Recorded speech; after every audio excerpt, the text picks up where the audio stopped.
Hello friends, this is your friend back with a new fanfic. What if Monster Naruto awakened the golden god powers inside him? A terrifying power awakens, the world trembles, and powerful kunoichi are drawn to Naruto's divine might. If you like intense Naruto What If stories, don't forget to like, share, and subscribe. Now, let's start. Chapter 1, Awake. Some say my father was a hero. In the eyes of our people, he was nothing but. In the eyes of our enemy, he was a butcher. He cut down the strong, the weak, and everything in between in the name of peace. The line between life and death is more intimate than we humans realize.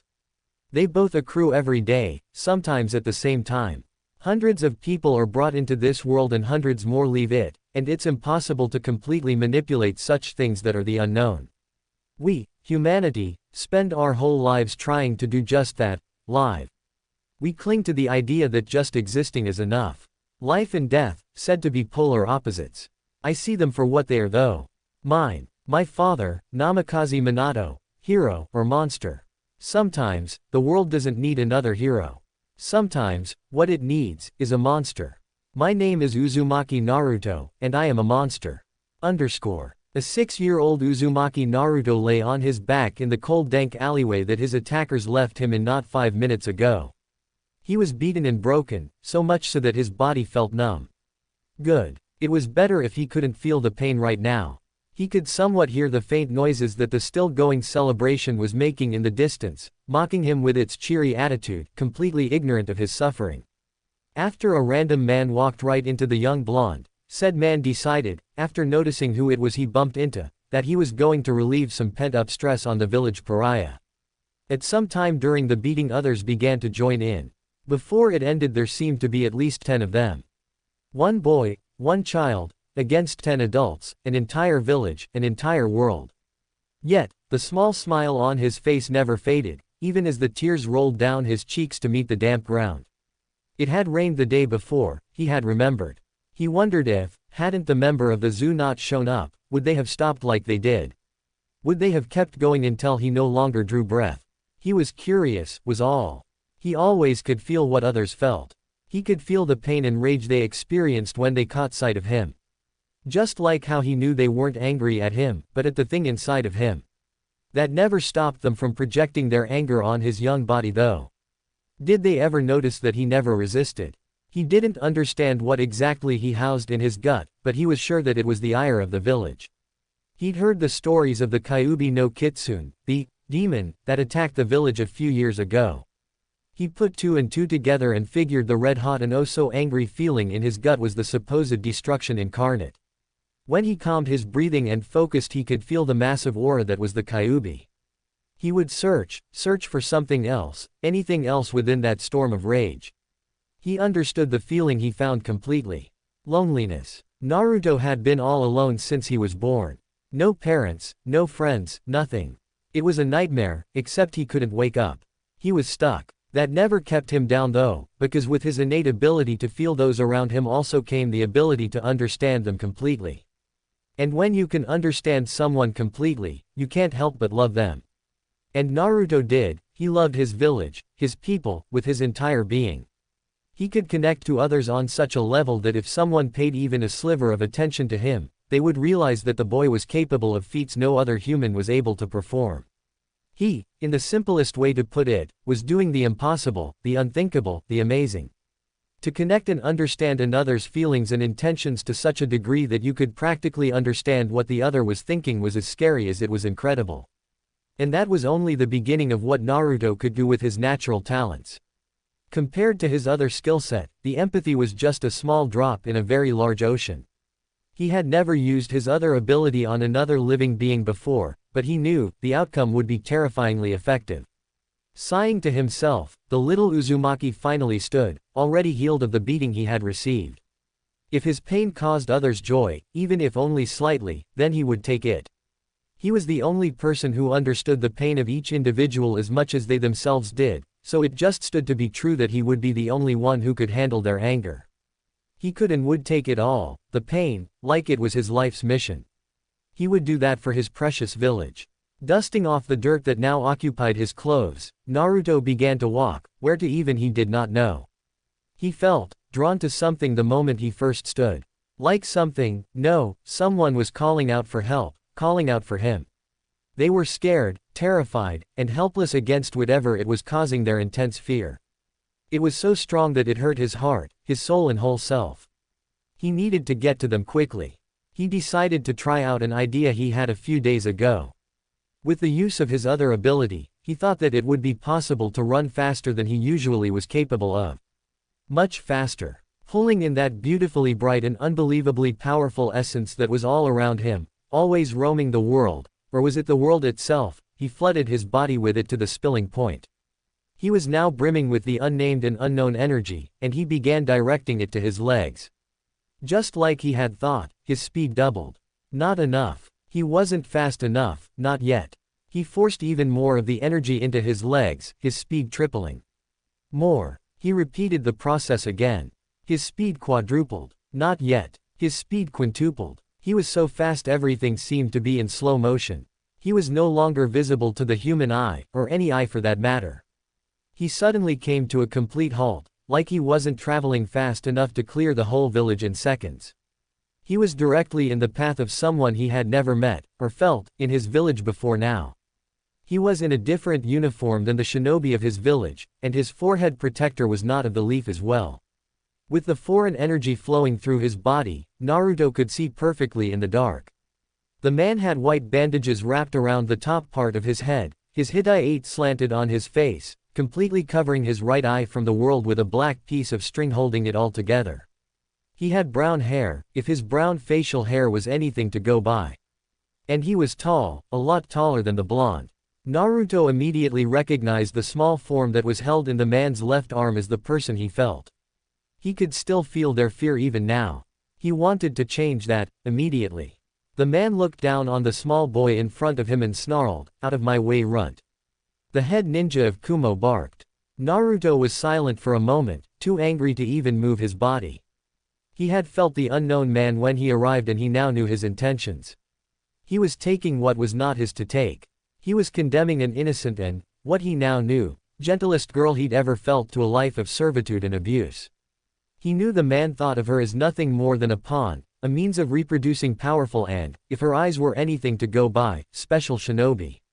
Naruto truly despised this man, he was the scum of this earth. Something inside Naruto clicked. He knew what he had to do. He could now feel and understand himself. He knew what he was now. The dark-skinned shinobi vaulted over the child in front of him, knowing that time was against him. He had no time to deal with someone who was in the wrong place at the wrong time. He kept running, making decent distance, until he was stopped once more. Again, the blonde-haired boy suddenly flashed in front of him, almost too fast for him to react to. In the back of his mind, he was worried just how strange it was for someone so young to be so fast. He snarled, and went to grab a kunai from his pouch to dispense with the nuisance. That's when he felt it. Naruto's hand raised into the air, ignoring the man's attempt to bring out a weapon, and began to do the impossible. The world, which was the only way he could describe it, began to twist and turn, producing the same energy that was currently occupying his body. However, now it was different, more refined, sharper, and tangible. From the very air itself, bright golden, the same color as his eyes, particles began to appear, floating in the sky above him. With the flick of his wrist, the particles stirred, slowly rotating, grinding itself in a circular motion, enthusiastically obeying its master's whims. The grizzled man's eyes widened. He didn't exactly know what was happening, but he was able to understand that it wasn't all that good for his health. It was supposed to be dark out, being well past sundown, but with the golden matter that was flying around, the sky was ablaze in a molten gold fury. It briefly passed through the head ninja's mind that, for a moment, it had looked like the heavens themselves opened up to bring forth their wrath on him. It was the most terrifyingly beautiful thing the seasoned Jonin had ever seen. Naruto's hand shot open, spreading his fingers in the air. That's when the particles took form, mimicking his right arm, the spread fingers and all, just in a much larger proportion. It looked like it was the right hand of God more than a small child's anger. Naruto gave one more soul-piercing glare at the man, their eyes meeting for mere seconds. In those chaste moments, the head ninja had thought the boy could actually see his soul for what it was, tainted. He had never felt sheer terror like this before. So why was it so serene? For a moment, the Kumo nin wondered why he wasn't moving, why he wasn't cutting this strange child's throat and vanishing into the night. And then he knew, with a strange, detached realization that he couldn't. Whatever the thing in the sky was, it demanded all his attention. Not even the fear of being caught by the Konoha shinobi could spur him. The Uzumaki could feel the familiar presence of who he guessed was the girl's father. Familiar as in he had felt the man before, he had by now memorized all of Konoha's citizens. He nodded at the man, and the older Hyuga wasted no time to leap forward and scoop his daughter in his arms. Once he leapt back out of the way, Naruto had no reason to wait anymore. In the back of his head he knew he was being watched, he could recognize Hokage Gigi's presence anywhere, and he was always with members of the zoo, so they too he was very familiar with. Especially the lazy-feeling one, he was the blonde's favorite. That didn't matter now though. All that mattered at this very moment was to rid the world of this disgusting man. Like an enraged god bringing down his divine judgment, Naruto clenched his hand in a fist while slamming it down into the ground at his feet, cracking a large portion of it. He unleashed all his anger with a monstrous shout, something that sounded more animal than human. Ah! In a blink of an eye, the gold hand-like structure fell to the earth right above the would-be kidnapper from Kumo with earth-shattering might. All the shinobi present actually had a hard time withstanding the blast, using a large amount of chakra just to stay in place and upright. The power behind the attack had to be equivalent to 20 or 30 explosive tags going off at once. It was a terrifying sight. When the incredible golden light finally faded away, all that was left was a deep scar in the earth. A very deep scar. Naruto stood from his prone form, letting his fist unclench as he did so. No one said a word, no one moved a muscle, and everyone tried to hold their breath. Silence reigned supreme in the now very large street as everyone just stared at the boy in disbelief. Not only did the demon child completely and utterly overpower and decimate the head ninja of Kumogakure no Sato, but he did it with ease, without the help of his charge, and for the sake of another Konoha citizen. It was incredible, it was amazing, and it was unbelievable. Everyone tensed as the village pariah moved forward, towards the Hyuga clan head and heiress. When he was standing right next to the man, Naruto gave him a gentle and warm smile, already able to feel the man's gratitude and unafraid feelings. That made Naruto happy, someone appreciated him. "Is she okay, mister?" Naruto asked softly, his gentle smile never leaving his face. Hyuga Hiyashi gave a smile himself, something not many were privileged to see, ever, and nodded. "It would seem so. I have you to thank for that, Naruto-san," the Hyuga man replied, still holding his firstborn. "I am forever in your debt." Naruto shook his head. "I'm just glad she's okay." Hiyashi nodded. "As am I." Sarutobi Hiruzen landed next to Naruto and gave the boy a questioning look. "We need to talk, Naruto-kun," were the only words that left the aged Hokage's mouth before his sunshined body flickered away, taking the blonde with him. As Naruto sat in the chair across the Hokage in the man's office, he felt no fear. He already knew what the man was going to ask.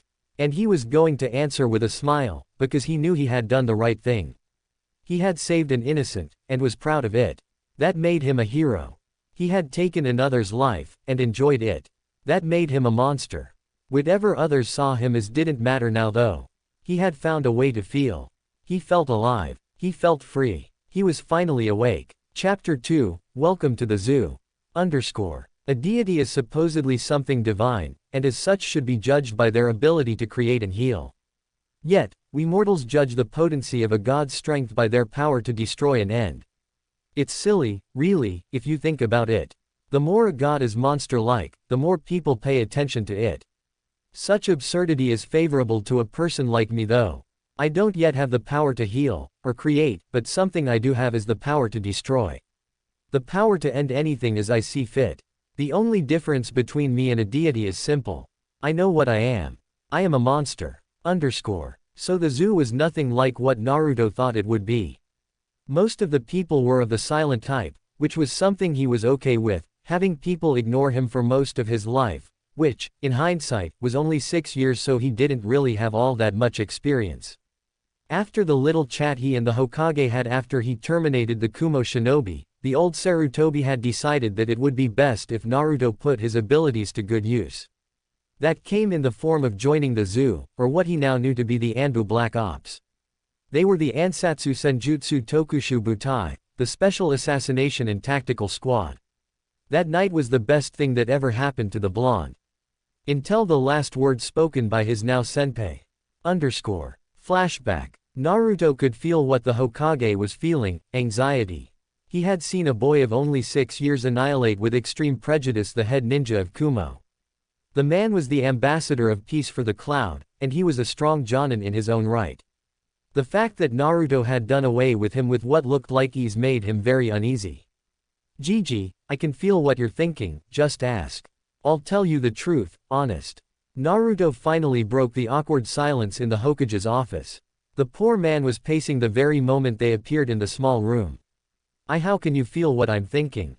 Hiruzen asked, baffled that the boy was claiming to have the ability to read minds. Were his thoughts not safe now?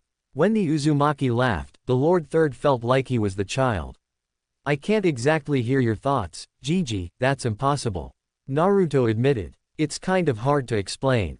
The blonde trailed off, rubbing his chin with his right hand. It's like I'm connected to, well, everything. That's the only way I can describe it. At his grandfather figure's confused expression, Naruto explained a little better. When people are upset, I can tell. Naruto elaborated. And not just tell, but tell why. He continued, trying his best to describe what he could do. And how long have you been able to do such a thing? And why did you say everything instead of just people? The Sarutobi asked, wanting more. For how long? It's been since I could remember, he said, still rubbing his chin. For why I said what I did, that's because it's not just with people. Animals and plants, really anything, as long as it's living. I guess I could say I'm connected with life. Here, Sarutobi noticed Naruto's eyes widen. What is it, Naruto-kun? His voice was riddled with fear. Naruto gave him a sheepish look.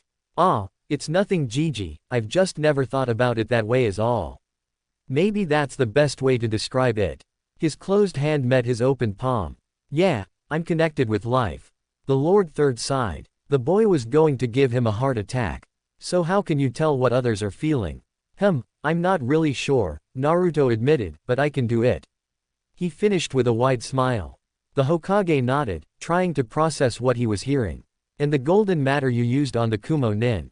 That was what Hiruzen wanted to know the most about. If he had to guess, that was an A- rank technique. Most grown adults didn't have the ability to even use such high-ranked techniques, never mind create new ones. The last time an A-rank technique was developed it made its creator a legend. The copy Nin was a man known far and wide. Yet, here he was, only 6 and already so far ahead of all those before him. It was unnerving to think that such raw talent and power was in the hands of such a young child. Naruto's smile grew, if that was even possible. I made it up. Hiruzen couldn't help but smile at Naruto's enthusiasm. What exactly was it? He needed to be the Hokage right now, not the boy's surrogate grandfather. Naruto chuckled awkwardly. Don't really know that either. Sarutobi sighed. Did the boy know anything about his own abilities? The way he could use them said he did, but that, surprisingly, was not the truth. Can you tell me anything about it? Anything at all? He asked, needing to know what the boy knew. Naruto nodded. Yeah, I can describe how I do it. When Hiruzen nodded, the boy continued. There's this kind of feeling in the air, like a constant energy that's always around me. I don't know why others can't feel it and I can, but I do know that it's there. He can't mean natural energy. The Hokage thought to himself. There's no way someone could be born able to feel it, right? When his Gigi didn't reply, he continued. When I need it I can pull the energy into myself. When I do, a lot of stuff happens. He held up one finger.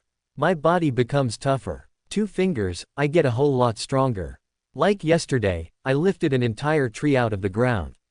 3 fingers, I get faster. I think I can outrun anyone in this whole village.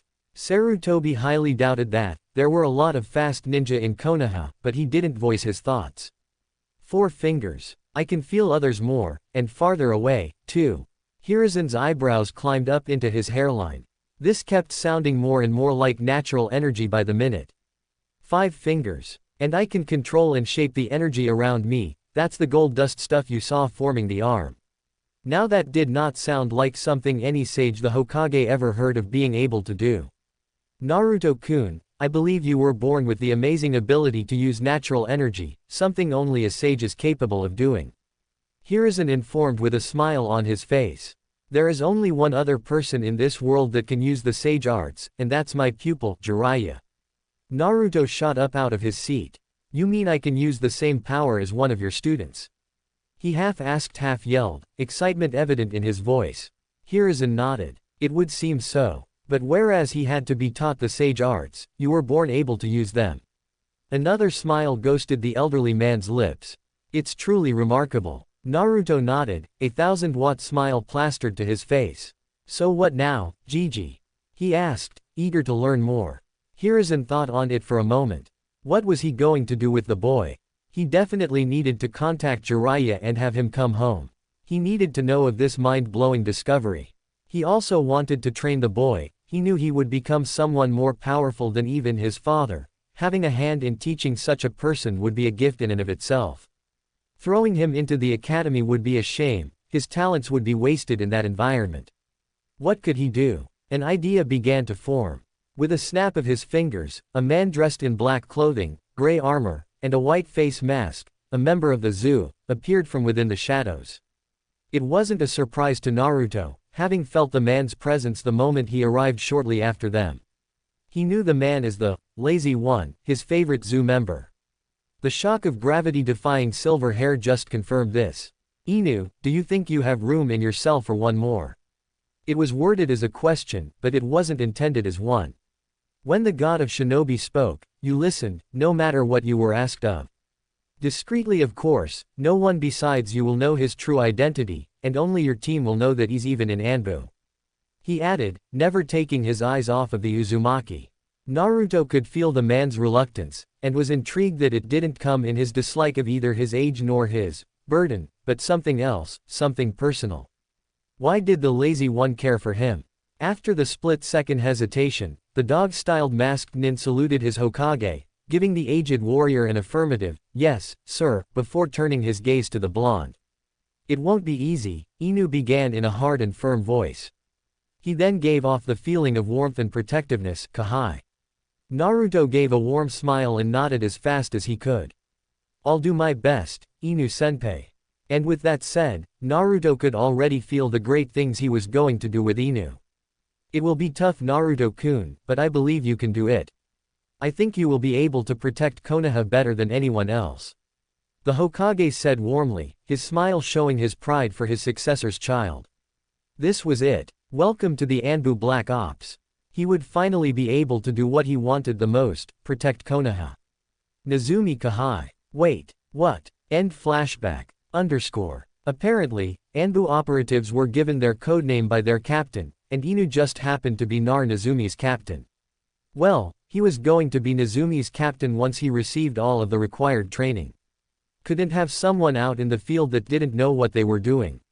When he asked why he was dubbed Nezumi, Kakashi replied with, because you're tiny. A tick mark appeared on the blonde's forehead, like a mouse, he added, and was met with silence, small.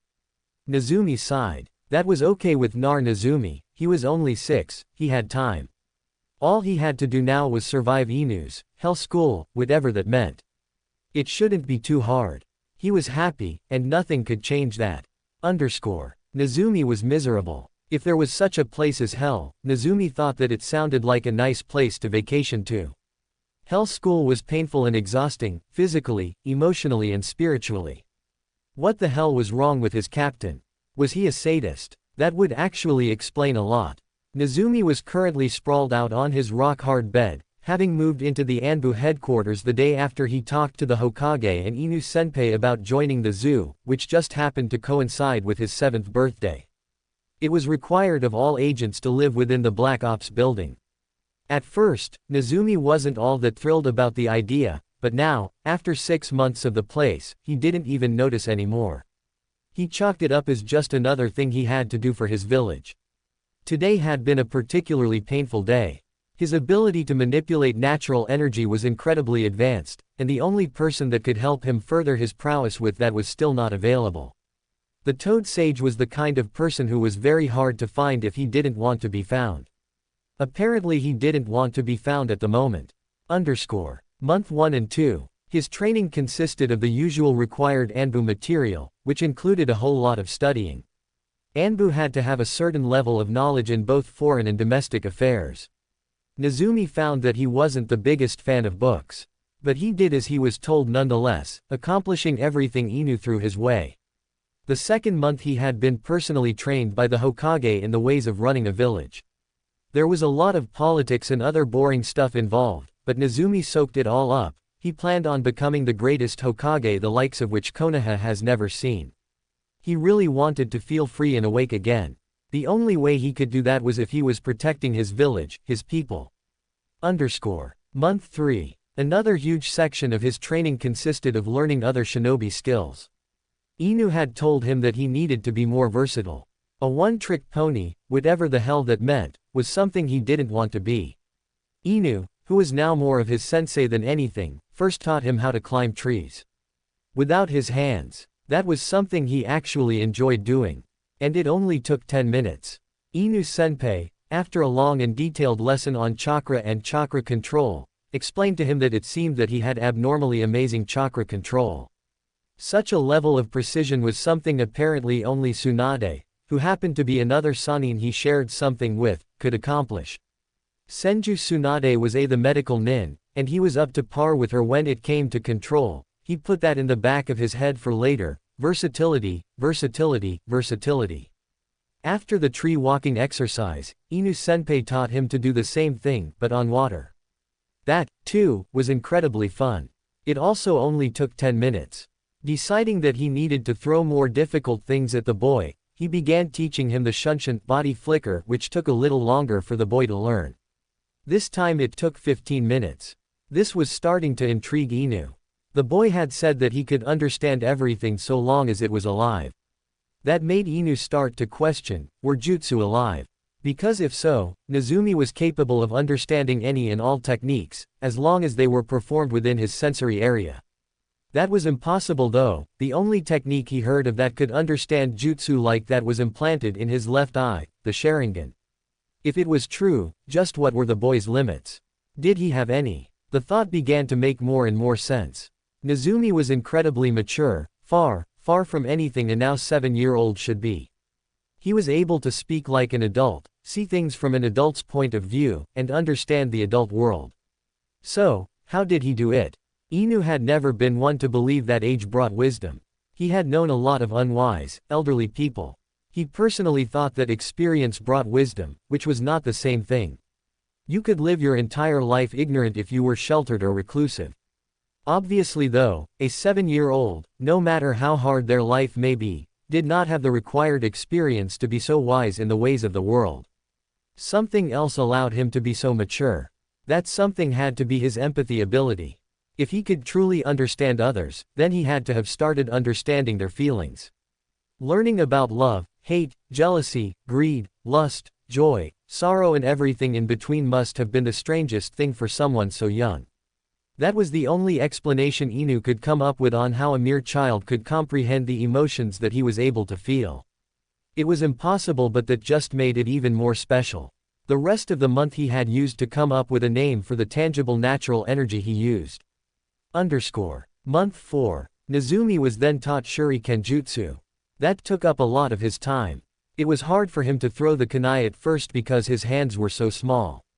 After Inu taught him a trick that he used to do when he was young, apparently he was a young prodigy as well, that involved his chakra he caught on fast enough. Month 5. The next thing Nezumi had to learn was stealth. He was a little nervous about it at first, but after a couple of weeks he got the hang of it. Then it was Kenjutsu training. After the first day Inu thought he had finally found something the kid wasn't good at. He realized how wrong he was a week later. The cut on his back still stung from that. Month 6. As of late, Nezumi learned a lot of ninjutsu, finding it to be his favorite. With his perfect chakra control, learning genjutsu was too easy, and his taijutsu was still developing. With the natural energy flowing in his body, he didn't even need to actually land his strikes on his target. Ninjutsu, however, interested Nezumi the most. With his sage dust techniques, which he now called the gold natural energy he could manipulate, he was already ahead of most jonin when it came to power. But he couldn't solely rely on it, one-trick pony and everything. So the Hokage and Inu began to teach him elemental ninjutsu. The blonde's affinities were wind and fire, which also was special. He didn't have a Kage Genkai bloodline limit, not really, so the fact that he already had two affinities that complemented each other, was amazing. That's why the Uzumaki was so exhausted at the moment. Inu Senpai knew a lot of ninjutsu, as did the Lord Third, and they was making sure to drill as many into Nezumi as possible. His body was sore and limp, and he loved every moment of it. It reminded him that he was gaining the strength to do what was needed to be done. Things were going to change when he got out of these walls. Konoha's enemies would think twice before striking. Her people would know peace. Nezumi would be a hero. Even better, Nezumi would be a monster. It had been a whole year since he joined the zoo, and Nezumi had finally been cleared, field ready. He was nearing 8 now, and he was a certified member of the Anbu. He was nervous now though. Today was the day he met the rest of Captain Ine's team. He understood Inu's words when he said it would take the team a while to warm up to him. He was the youngest Anbu agent the elemental nations had ever seen. The others just needed to be positive that they could rely on him to watch their backs. They could. Inu had been extremely happy that he and the blonde were the same, patriots to the core, but still cared about the lives of their fellow citizen above all else. When Kakashi told him that those who abandoned the mission were considered trash, but those who abandoned their friends were worse than trash, Nezumi loved the saying so much that he asked if he could live by it as well.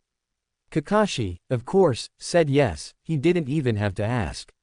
The rate at which the blonde was able to learn and process, well, anything, was amazing. Inu didn't know of anything the boy couldn't do. He thought Nezumi was strong at first, but after Jiraiya had finally shown up, Inu prayed he never defected. Having to fight that would be bad for anyone's health. They'd die, plain and simple. He wasn't invincible though, and Inu was happy that the blonde realized that. Anyone could fall when arrogant or outnumbered. Nezumi took a deep breath. Here we go, he whispered, pushing through the double doors of Team Ro's designated lounging area. He was immediately met with stares. There was a small boy in a standard Anbu uniform and they didn't like where this was going. The Uzumaki agent took in his surroundings for a moment. The room was of medium size and Spartan.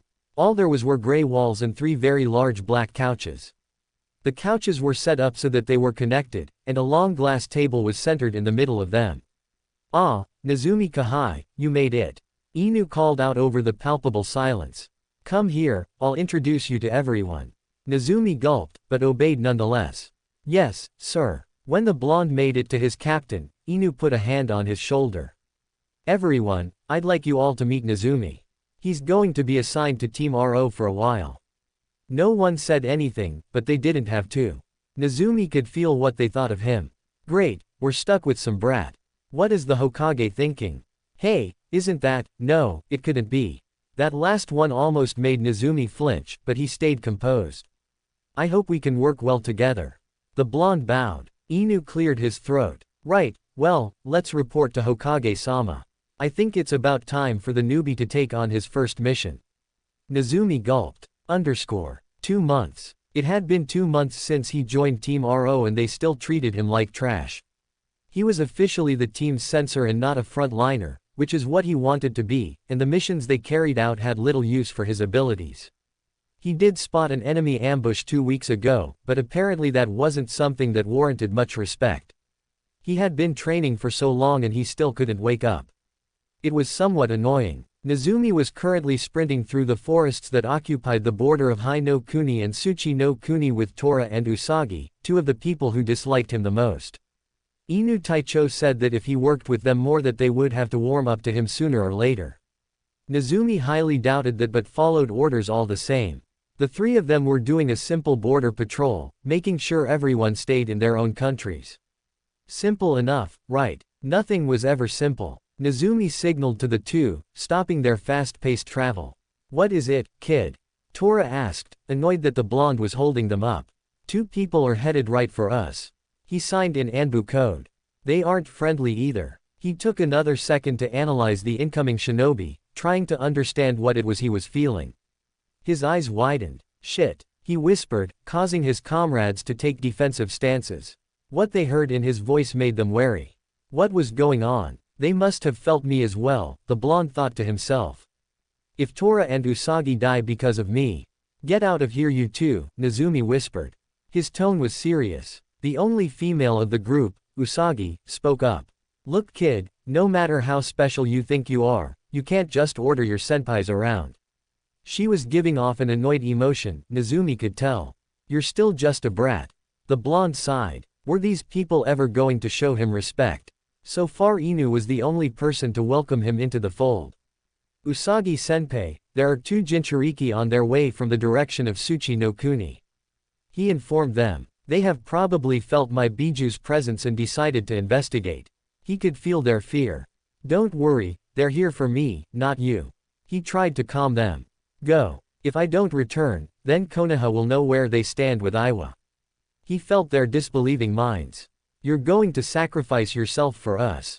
Tora asked, astounded. It was no secret that both he and Usagi hated Nezumi, so why the hell was he doing this? Why? The two ANBU's hearts almost broke when he took his mask off and smiled at them, of all things. Because we're comrades. You'd do the same for me if it was the other way around. Nezumi sometimes wished he couldn't feel people's hearts. No we wouldn't. Nezumi steeled himself, Anbu didn't cry. Now go, he repeated, this is my fight.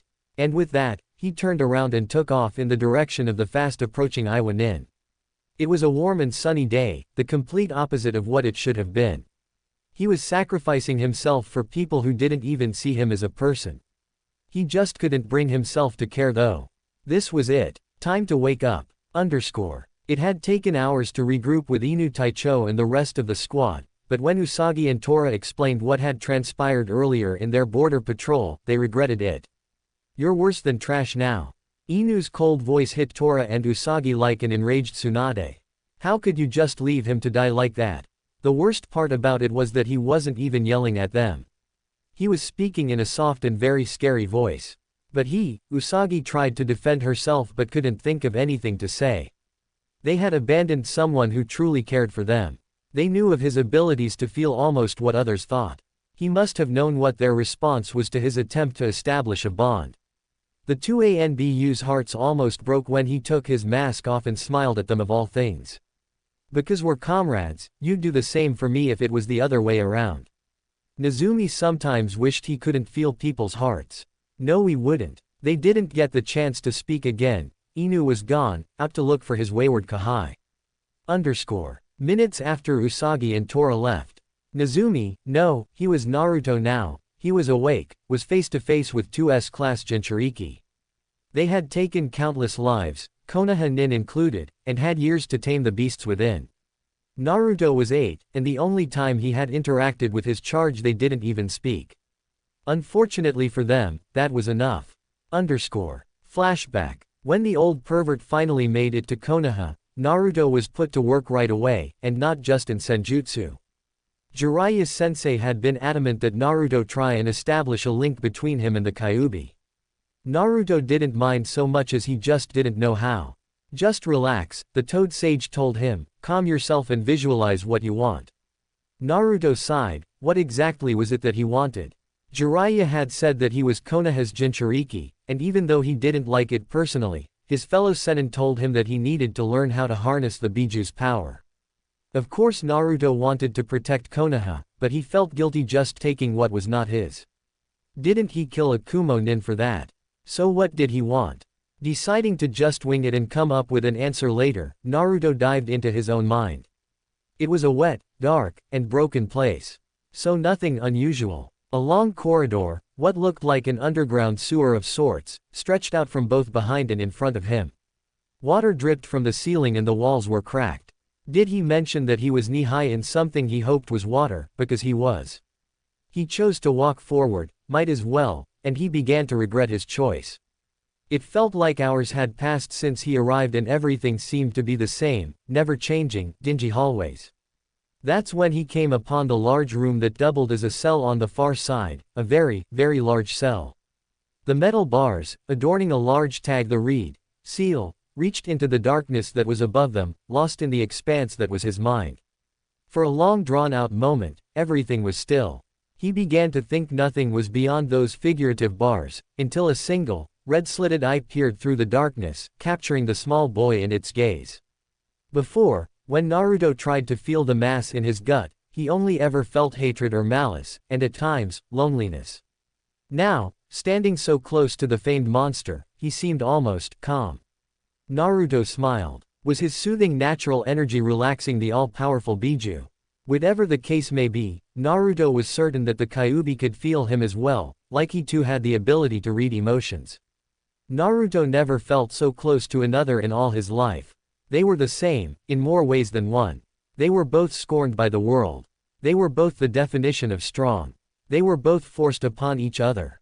They were both too different than what people were comfortable with.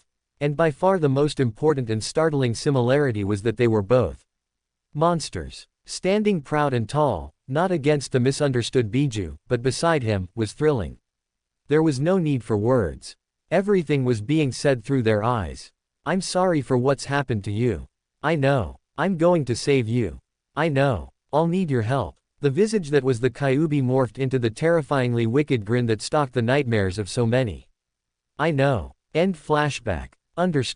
Naruto wasn't sure why Team RO felt so awestruck when he returned to the village the next morning. He's in tattered and scorched rags, a sure sign of battle. Even Usagi and Tora felt like they were relieved and happy. His face mask is nowhere to be seen and he's covered head to toe in soot. That was strange, but Naruto was never one to look a gift horse in the mouth. What happened to you out there? Still he was disappointed in himself. One got away. Kakashi stored his observations away for after what was to come.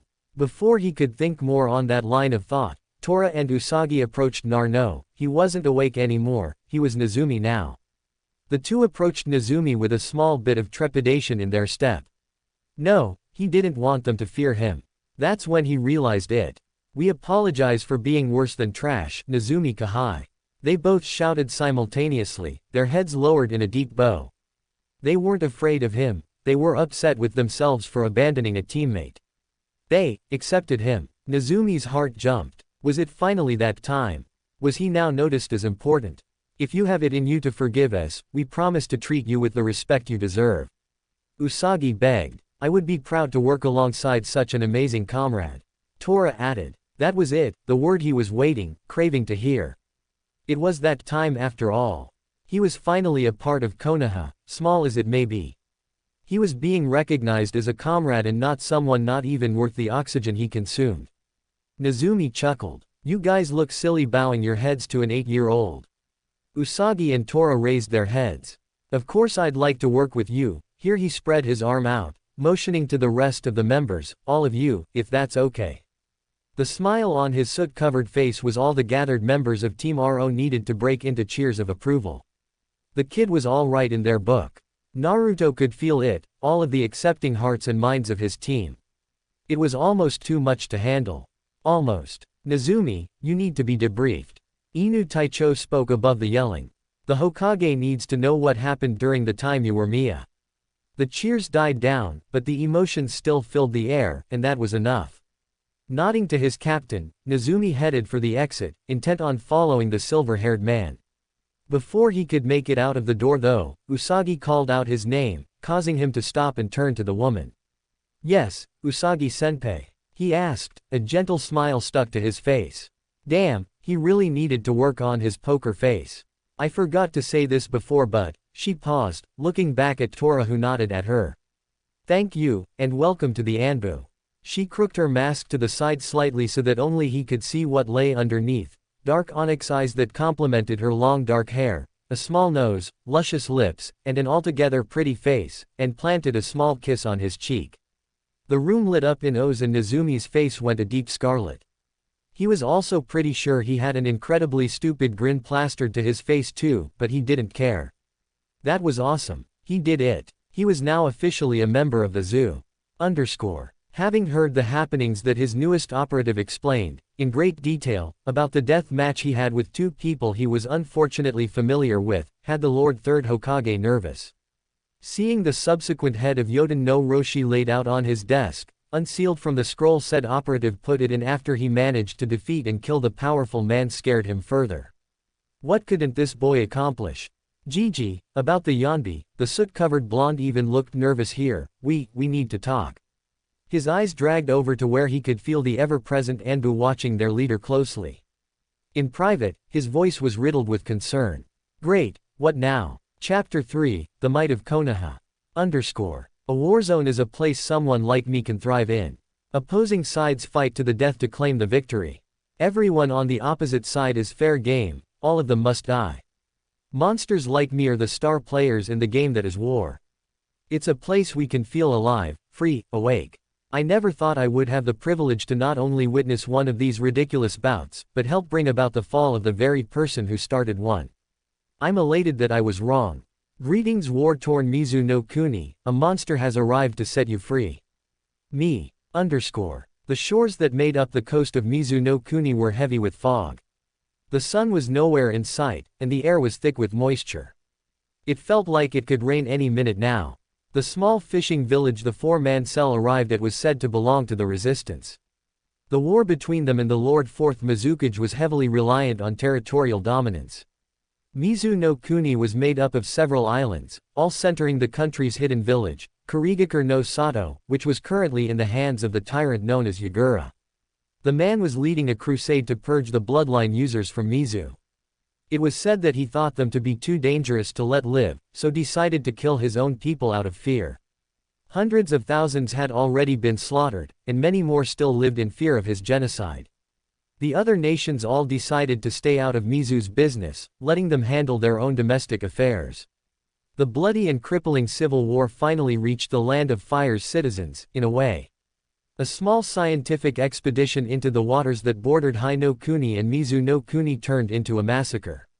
The group of 6 civilian scientists, not a shinobi in sight, was captured by the Mizukage's forces and executed on the false charges of espionage. Konoha received their heads a week later, courtesy of the Mizukage himself. Yagura was a fool, because now Konoha had him in her sights. She cried for his blood, and his blood she shall be given. The Mizukage was playing a dangerous game by poking the sleeping dragon that was the god of shinobi's wrath. That's why the Lord Third ordered a small contingent of Rohan to join the resistance and strike at Yagura directly. Taking a deep breath of the cold, salt air-riddled afternoon air of the shoreline, Nezumi glanced at the captain of their newest assignment, Neko Senpai. The woman had long beautiful purple hair, and that was all that Nezumi knew about the cat-masked operative. She was an Anbu through and through, she never took her mask off, at least since he joined the Corps 2.5 years ago. Nezumi knew better though, she was a warm person and thought the same as he and Inu Taicho, the team was just as important as the mission. That made it easier for him to suddenly be under her command. To his left was the official, youngest Anbu agent in Konoha, Karasu, his best friend. The crow-masked operative joined the fold half a year after the little incident that caused Team RO to finally accept him. It came to no surprise to Nezumi that Karasu entered the Black Ops. The things the blonde felt coming from the young Uchiha amazed even him. He was strong, obviously, but his mind and heart made Nezumi instantly want to befriend him the moment he walked into Rohan's changing room. Being the closest to him in age was a factor too. After a few missions together, the two became quick friends and were usually paired together. Team RO had been a little more accepting when the 10-year-old joined. After working with an 8-year-old juggernaut made sure they'd never judge someone by their age again. Crouching next to Karasu was the newest member of Rohan, Saru. It was strange, first Karasu, and now Saru called him Nezumi Senpai. He was too embarrassed to refer to them as Kahai though, he was only 10 now. They were both at the very least 2 years older than him. Saru had shown a lot of respect to Nezumi right away, and that confused him greatly. The monkey-masked man had explained that he was somewhat of a celebrity among the younger operatives at HQ, even if it was just a rumor. A child with the strength of an entire army was what they described him as, and some even said that he was invincible. Nezumi was less than pleased about the rumors. His status as an operative was top secret, he was the Hokage's personal shadow, a silent defender. He didn't mind fame, but his Hokage had wanted him to be a whisper, not a poster boy for the village. They had Itachi for that. Of course, Saru was in his mid-20s, but that was apparently young enough to look up to the legend that was slowly coming forth. His thoughts were interrupted. Nezumi, find the resistance, we need to meet up with them and explain Hokage-sama's orders. Neiko spoke, giving her first order as a captain. Nezumi nodded, already doing what he was told. The village was small and not a lot of people resided in it. That made it incredibly easy to lock onto the strong chakra signatures that he was sure belonged to the resistance. Done. They're not far from here, just northeast of this position, 10 minutes I'd say. Nezumi replied, waiting for the next orders to be given. Lead the way, she said, confident in his abilities. Having worked with the young blonde for the better part of 2 years made her a firm believer that he was in a league far out of her reach. She was just glad that he was letting her run the show. Someone else that knew that they were the greater would have given her trouble during the entire assignment. That's why she respected Nezumi. He was far from arrogant and loved to cooperate with his team, always listening to orders and offering help whenever it was needed. Yes, Captain. And with that, he took off in the direction of the higher-than-average chakra signatures, leading the cell for the short duration. He took in the sights of the village as he raced across it. There were a lot of shops, and the ground of the shopping district was made of cobblestone, different. The people here looked so sad, and the young Anbu operative could feel their suffering. Good. Now he had more of a reason to fulfill his Hokage's orders. Yagura had to die. Like he said, it only took 10 minutes before they reached a seemingly random hut at the edge of a dock. Nezumi knew better, he could feel the shinobi below them. No one could escape his sensing capabilities. He was the greatest sensor in the village after all, able to feel the emotions and intentions of anyone in his range, which was incredibly large. Nodding to Neiko, the mouse-masked boy fell back, allowing the woman to take the lead again. Stretching her arm out to rasp against the wooden door, she was cut off by a burly man with long black hair. State your business, Konoha-nin. I've done nothing wrong, and you have no jurisdiction in this part of the world. His voice was gruff, matching his appearance perfectly. The scar that ran across the bridge of his nose reminded Nezumi of a chunin he knew to work at the academy. He didn't know the man's name, but he knew that if he went to the academy, he would want that man to be his instructor. He had a good heart. Neiko chose her words carefully. We've come on the behalf of the Lord Hokage. We have jurisdiction anywhere we so please. She gave the man a respectful nod of her head. Konoha wishes to help wash away the red from the waters. We're here to clean house. There it was. The code the resistance used to identify friendlies. That little piece of information was invaluable to them. Without it, the resistance wouldn't have let them anywhere near their plans. What they say about Jiraiya must be true, the man was a master spy. Wait here for a moment, was the man's reply, disappearing from the door to enter the small shack. 5 minutes later, the man returned and ushered them into the hut, which would have looked strange to onlookers. The hut looked like it could only fit 2 of them in at the same time. The hut itself was just a ploy, what lay underneath it was the true hideout. The underground tunnel was very large, an experienced Doden user must have had a hand in creating it. The tunnel stretched out for a small distance, which led out in an even larger room. There were people scurrying about like worker bees. Nezumi chuckled, it was like a hive. So that must mean the absolutely beautiful woman with long, auburn hair sitting at the very large table in the center giving him a predatory glare like he was her prey was the queen. This should be fun, he thought to himself before joining Neiko and the rest of the team in making their way to the obvious leader. The smirk on her face kind of excited Nezumi. So, Konoha finally decides to send assistance and all we get are 3 Anbu. She shook her head in mock hurt. I'm disappointed. 4, Neiko spoke, you've been given 4 Anbu to your cause. Ah, but you're wrong, sweetheart, she retorted. The children only count as half an Anbu. Her smile was still as sweet as it had first been. So I've been given 3, such a shame too, I really could have used the help. Saru decided to speak on behalf of Karasu and Nezumi. You're going to eat those words later on, beautiful. Nezumi sighed, Saru was always hitting on women. Even now, in a foreign country and in the presence of what the blonde could feel to be a powerful kunoichi. The woman's predatory smirk intensified. Yup, Nezumi definitely liked this one. Oh, now I just can't wait to see what the youth of Konoha is capable of. She almost sounded genuine, but she couldn't escape Nezumi's abilities. No matter how good of a liar she was. Our Hokage has given us orders to shadow the resistance and assist in any and every way possible. Our goal is to get Yagura alone with Nezumi here.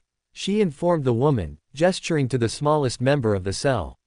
A delicate eyebrow rose on the beautiful woman's face. And why would your Hokage wish to have a child confront a cage-level Jinchuriki? Nezumi was glad that he had his mask on, because if he didn't, everyone would have seen the absolutely terrifying smile on his face. The Lord Hokage wishes to end the life of the Yondaime Mizukage. The easiest way for that to happen is if we wake our sleeping comrade. The blonde really loved how his team understood him, so he would have started laughing if he hadn't trained so hard to be capable of keeping his emotions in check. The woman was now really confused. He guessed that she'd never met a monster before. Black Harbor, Terumi May began, is a loyalist-controlled prison. It houses a good portion of our people. Here, an angry expression flashed across the woman's face. The ones the bastard keeps alive. It had only been a few hours since the Team RO contingent met with the resistance, and they were already being put to work. Karasu was indifferent. Saru was annoyed. Neko was ready to serve. And Nezumi was excited. If they could help win the war for the resistance, Kiri, with whoever became the Mizukage, Nezumi thought it would most likely be Mei, would be indebted to Konoha. He was going to have a hand in creating a peaceful alliance for his home and Kiri. He would save so many lives. And take so many more. It was a win-win situation. You want my team to, what, pull off a prison break? Neko asked. She didn't see how this would help them any. Yes, that is exactly what I want of you and your little team. Nezumi could feel that Neko didn't like Mei too much. My top general went in to find information on the whereabouts of Yagura's top weapons manufacturing buildings. The green-eyed woman brushed a stray hair back into one of the 4 bangs that framed her face. I was planning on sending 3 of my teams in, but if what you say about the 2 kiddies is true, then I haven't the need to, now do I? Nezumi could understand why she wasn't Mei's biggest fan. She kind of came off as arrogant, but maybe that was just because she didn't know them all that well. Nezumi wanted to chuckle again. He could play that game if that's what she wanted. No. The smallest out of the Konoha Anbu said, looking at Neko. Let me go in alone, Captain. Ah, there it was. The emotion he was looking for from the auburn-haired woman, incredulous. This doesn't call for the 4 of us. He turned his masked face towards Mei. I should be more than enough. Any more would be overkill. While Terumi was shocked into silence, Neko was mulling it over in her head. Nezumi usually never outright asked for a solo assignment, he was just given them because he was the only person strong enough to take them on. So why was he doing so now? That's when she realized what he was thinking. The resistance didn't trust them, and worse, they thought they weren't capable. That little genius. He had worded it as a suggestion, giving her the authority to make the decision. He knew she was worried that he would try and take over, and to squash those thoughts, he showed she had seniority in front of the others. He also knew that the only way for the resistance to realize just how valuable the team was, they needed to be shown that they were more than capable of fighting the good fight. If the youngest of the group could take down an entire prison filled with enemy combatants, not only would the cell be shown respect, but he'd be showing them Konoha's might. It did everything that both they and Konoha needed all in one go. It still astounded her how the boy was able to think and strategize to win the game with only one move.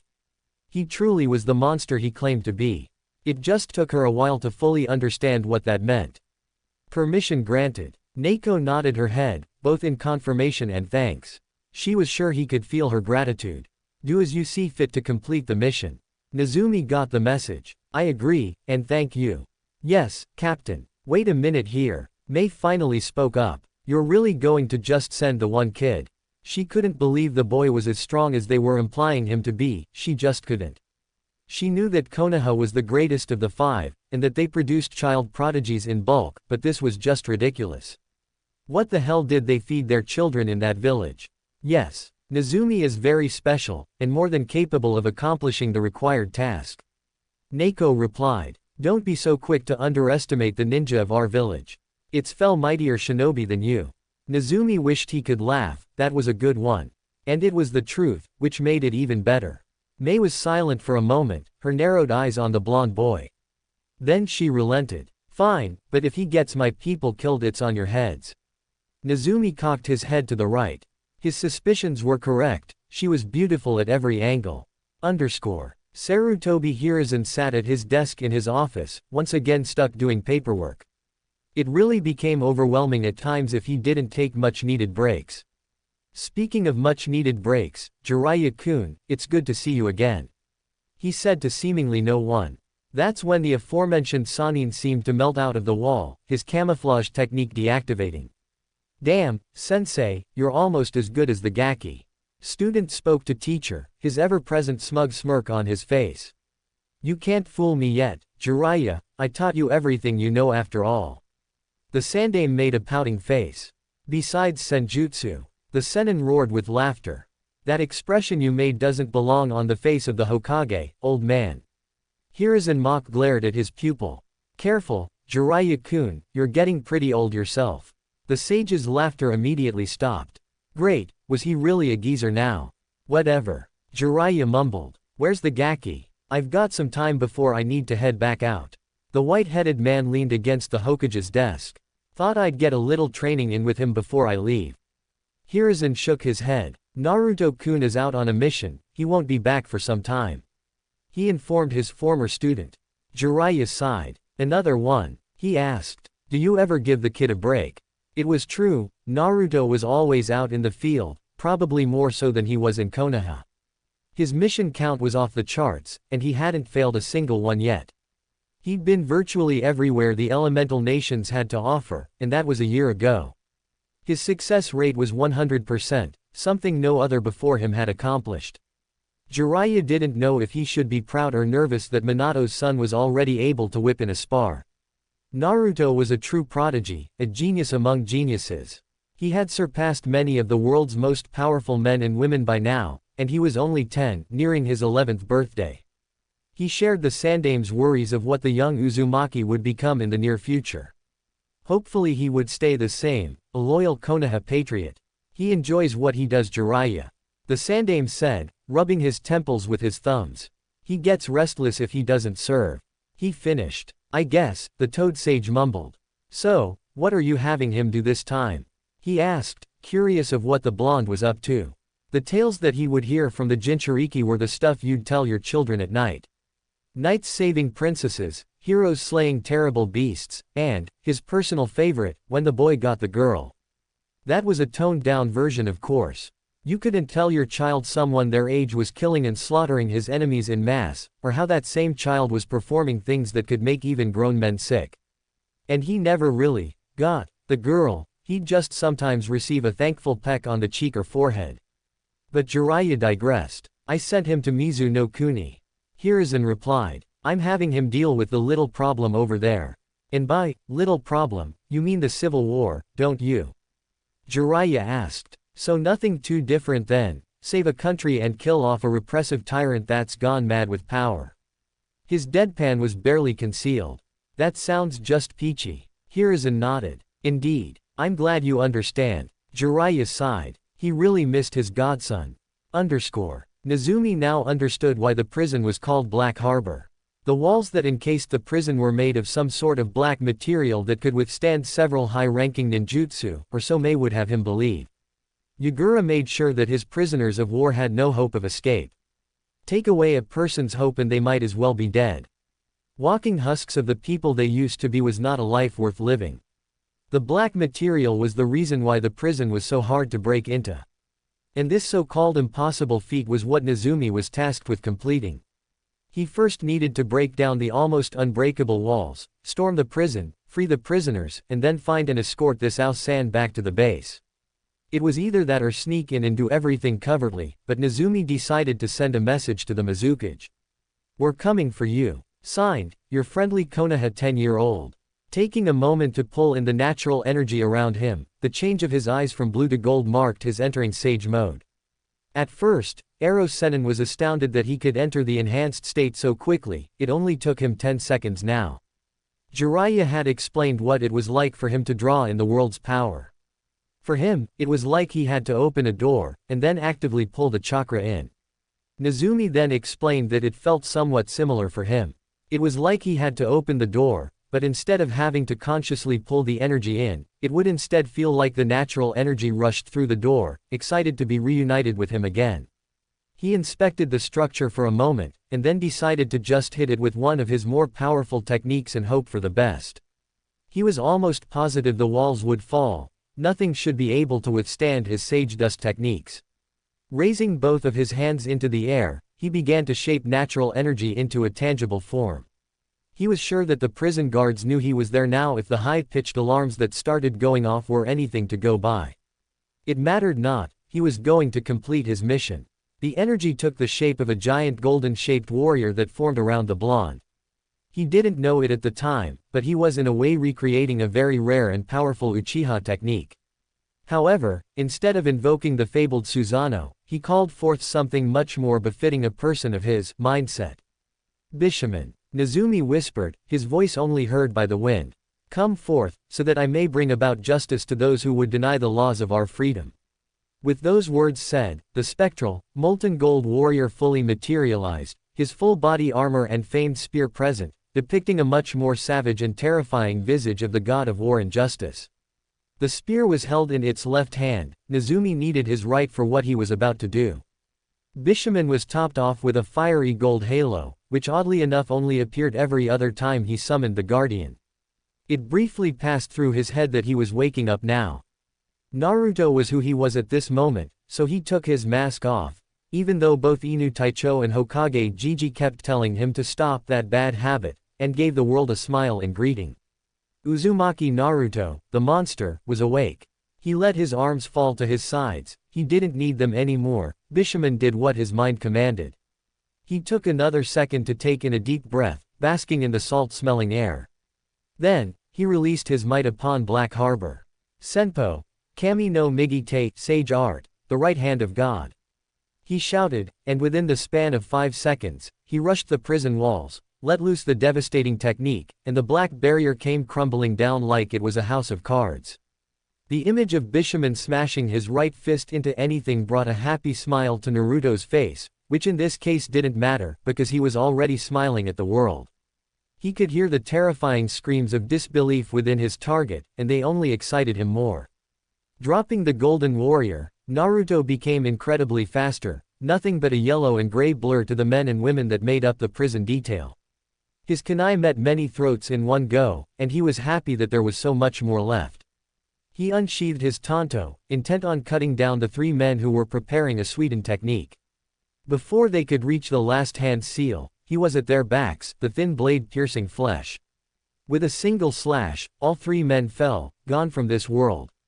While in sage mode, his awareness was heightened to such a degree he practically had eyes in the back of his head. This awareness was to thank when he dove to his right, an absolutely enormous fireball smashing down on his previous location soon after. He took a look at the woman who had tried to turn him into ash and smiled. So she wanted to play with fire, did she? He sheathed the tanto he wore on his back, and held his hands in the tiger sign. He was going to fight fire with fire then. Kaiten, Goryuka no Jutsu, fire release, great dragon fire technique. He bellowed, and brought forth a giant dragon-headed fireball that raced at the woman with intent to kill. Her screams were all the confirmation he needed. He repeated the fury with his kunai, ending the lives of 10 more guards, their crimson blood staining his bare face with its warm feeling. He didn't quite like the feeling so much as it was just a reminder that he was doing what he was born to do. He stopped, already done with the set of seals required for the technique he had in mind for the 7 shinobi blocking his path into the prison itself. Futon. Daitapa wind release, great breakthrough. This particular jutsu was only AC rank, but with the amount of chakra that Naruto pumped through it, it could easily be an A- rank. As proven when the 7 shinobi stupid enough to block his entrance were cut down with the hurricane force winds that were forced upon them. He was now inside the bleak prison, time to find the control room.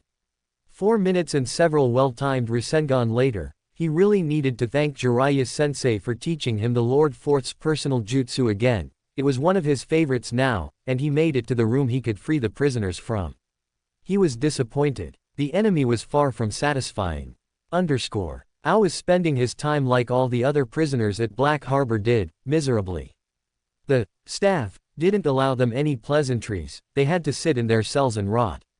The ex-hunter Nin was surprised that they remembered to feed them. That in and of itself was a small miracle with the amount of attention they paid them. He had been stuck in this hellhole called a prison for far too long. He hated himself now for volunteering for this stupid mission. He was just terrified when Mei-sama would mishear him and threaten to take his life. That had been why he volunteered. He had commented on how young the shinobi of Kiri were looking nowadays, and how he remembered back in his day, when he was young and not so old looking, that you'd rarely see someone so young make it into the ranks of the village. That, somehow, translated into him calling the powerful Kunoichi old, and therefore unable to make a man fall in love with her age-riddled body. Ao had no idea where she got that from his little side remark, but the woman had promptly threatened to kill him, and that's how he ended up stuck in here, on his own accord no less. The things he did for his country. That's why, when he heard the alarm bells going off, he had shouted for joy, which was not befitting of a strong man at all. He was just so tired of the nothingness that made up his days for the last 2 months. At least he got the information he came in here for, so that made it, at the very least, worth it. That thrice-damned Yagura was an evil genius. He had constructed a weapons factory underneath the village of Shio, which resided on the farthest of the southern islands. It was going to be a pain in the backside for the resistance to get to, it being so deep in Yagura's territory and all. They'd need the backing of several powerful shinobi, which they possessed, but the casualties would almost make it not worth the trouble. Unless they somehow convinced another village to assist them, I was thinking that the weapons factory would remain untouched for a good while now. Not long after the alarm was raised did his cell door open. The resistance did an excellent job with this one. He thought Mei-sama would send 3, maybe 4, teams to extract him, but the speed at which he was released from his cell would make him believe she'd sent 6 or 7. Did he really mean that much to her? His delusions were severed when he heard the young male voice call his name. Ao-san. The blue, moosed-up-haired man turned to where he could hear the voice. I'm looking for an Ao-san. Does anyone know where Ao of the Resistance is? Why was there a child calling his name? You there, boy? Ao called out, wanting to know what was going on. Where were the teams that broke him out? I am Ao of the Resistance, what is it that you need? He emitted an annoyed feeling. Why was there a boy looking for him? Ah, so you're Ao-san. Good. Mei-san has sent me here to retrieve you. He sighed. But I guess we don't have very far to go though. Ao raised an eyebrow. Why would Mei-sama, he put extra emphasis on the proper way to address the powerful woman, send a child, to Black Harbor of all places, with the retrieval team? He asked, confusion lacing his words. The boy scratched the back of his head. I am the retrieval team. He laughed somewhat sheepishly. It's just me. Ao was silent for a long moment, an owlish look on his face. Did he just hear that correctly? Did this young blonde boy just claim to do what he thought 7 teams had done? Was he claiming to have broken into Black Harbor, taken out all of the guards, and then set him, along with everyone else being held captive, free by his lonesome? He was so shocked that he missed the boy's slightly chuckle. He didn't know it yet, but Naruto could feel how astonished and disbelieving the Kiri-nin was. Come, your commander is closer than she should be. It was Naruto's time to be annoyed. Did the woman truly underestimate Konoha? They were the strongest military force in the elemental nations for a reason. Ao nodded dumbly and followed the boy he just realized was a Konoha Anbu of all things. Was the leaf really so far ahead of Kiri that their children outstripped experienced Jonin? When the boy identified as Nezumi left with the guide who was to escort him to Black Harbor, Mei had followed shortly after. She had taken a small team with her too, so when the boy realized that he wasn't as strong as he thought he was, she could step in and do what needed to be done. What she had witnessed truly opened her eyes to how outclassed they were compared to Konoha. The blonde had first whispered something that no one present could hear, and that's when that thing showed up. She wasn't a very religious person, but even she knew of the god of war and justice, and when she saw the child, if he could still even be called one, not only summon him, but command him, she had been terrified. One strike from the golden god collapsed the unbreakable walls, and that's when the boy began his massacre. The first batch of shinobi that he encountered was run through like butter with a simple kunai. He had no trouble at all, it seemed, with nothing more than that. Then he had used the tanto strapped to his back to cut down 3 guards so quickly even she couldn't make it out. When she saw the giant fireball crashing down on him from his blind spot, she had thought it was over. That's when the boy dove out of the way. Apparently, he didn't have such a thing as a blind spot. The dragon-like head he spit at the woman responsible for the flames that almost toasted him was all it took to end her life. Mei couldn't believe that a child was so good at killing. And the smile on his face while he did these things unnerved her. He then went back to a simple kunai to the throat method, taking out at least 10 more enemies. After he was blocked by what looked like to be 7 shinobi, he unleashed an absolutely ridiculous amount of force in the form of a futon jutsu. When he had entered the prison, all she could hear were the screams of the men and women that made up the prison guard and small explosions. She saw all of the prisoners, some she recognized, some she did not, fleeing the carcass-covered grounds of the confines. Shortly after, the blonde, alongside Ao, made their way right for her. She wasn't surprised he knew, she wouldn't doubt the boy ever again. Team RO had earned her absolute respect. Before the two could make it to her and the few shinobi she took with her, the boy stopped and turned, telling Ao something she couldn't hear. When her general nodded a bit confusedly, she didn't know what to expect next. Ao made it to her and saw her confused expression. He said he didn't like the prison. Ao whispered, "So he's going to raze it to the ground," he finished, somewhat hesitant of his own words. At that moment, the whisker-faced boy, which she now found to be both adorable and frightening at the same time, brought his arms into the air once again. The gold substance that his last attack was made of formed again, and with a shout of "Tenmei, Heaven's Decree," Black Harbor was flattened out of existence by a huge beam of golden light from the sky. Terumi Mei had just witnessed the most terrifying thing in her still young life. She had seen a child of Konoha, no older than 10 she guessed, completely decimate an enemy stronghold by himself. She'd remember that day for the rest of her life. That day, she had witnessed it. The might of Konoha. That was part 1 of Monster Naruto's rise as a golden god. If you enjoyed the story, like, share, and subscribe to Fox Fan Fiction for more epic what-ifs. Comment below, are you ready for Naruto's monster evolution? See you in the next part.